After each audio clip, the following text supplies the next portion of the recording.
கரூரில் 9 ஆண்டுகளுக்கு பிறகு நடந்த வினோத நிகழ்ச்சி. உயர்நீதிமன்ற கிளை தடை நீக்கியதை அடுத்து நெரூர் சித்தர் சதாசிவ பிரம்மேந்திராள் கோவிலில் எச்சில் இலையில் உருண்டு பக்தர்கள் நேர்த்திக்கடன் செலுத்தினர். கரூரை அடுத்த நெரூர் அருகே பக்தர்கள் எச்சில் இலையில் அங்க பிரதட்சணம் செய்வது 100 ஆண்டுகளுக்கு மேலாக நடைபெற்று வந்தது. ஆனால் கடந்த 2015ஆம் ஆண்டு உயர்நீதிமன்றம் இந்த நிகழ்ச்சிக்கு தடை போட்டிருந்த நிலையில் இதனை எதிர்த்து அப்பகுதி பக்தர் நவீன்குமார் மதுரை உயர்நீதிமன்ற கிளையில் வழக்கு தொடர்ந்தார். அங்க பிரதட்சணம் செய்வது அவரவர் சுய விருப்பம். ஆன்மீக செயலுக்கு இதுபோன்று தடை விதிக்க கூடாது. தடையை உடனடியாக விலக்க வேண்டும்.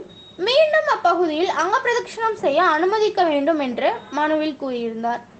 இதனை அடுத்து மதுரை உயர்நீதிமன்ற கிளை நீதிபதி GR சுவாமிநாதன் தடையை நீக்கி அங்க பிரதட்சணம் செய்ய அனுமதி அளித்ததை அடுத்து மீண்டும் 9 ஆண்டுகளுக்கு பிறகு கரூர் மாவட்டத்தில் இந்நிகழ்ச்சி நடைபெற்றது. நெரூர் கிராமத்தில் சுமார் 700 ஆண்டுகளுக்கு முன்பு முக்தி அடைந்த சித்தர் சதாசிவ பிரம்மேந்திராள் கோவிலும் சிவன் கோவிலும் உள்ளன. சதாசிவ பிரம்மேந்திராளின் 110வது ஆண்டு ஆராதனை நிகழ்ச்சி இன்று நடந்தது. இதில் முக்கிய நிகழ்வான எச்சில் இலையில் பக்தர்கள் உருளும் நிகழ்ச்சி நடைபெற்றது. காலையில் சதாசிவ பிரம்மேந்திராளுக்கு சிறப்பு பூஜையும் தொடர்ந்து நகர்வலம் வந்து நெரூர் அக்ரகாரத்தில் சிறப்பு பூஜையும் நடைபெற்றன.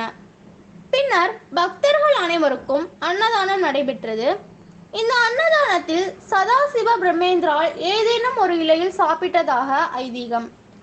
பக்தர்கள் உணவு சாப்பிட்ட பிறகு அவர்கள் சாப்பிட்ட இலைகளில் ஆண்கள் பெண்கள் என்று சுமார் 500 பேர் நேர்த்திக்கடனுக்காக உருண்டனர்.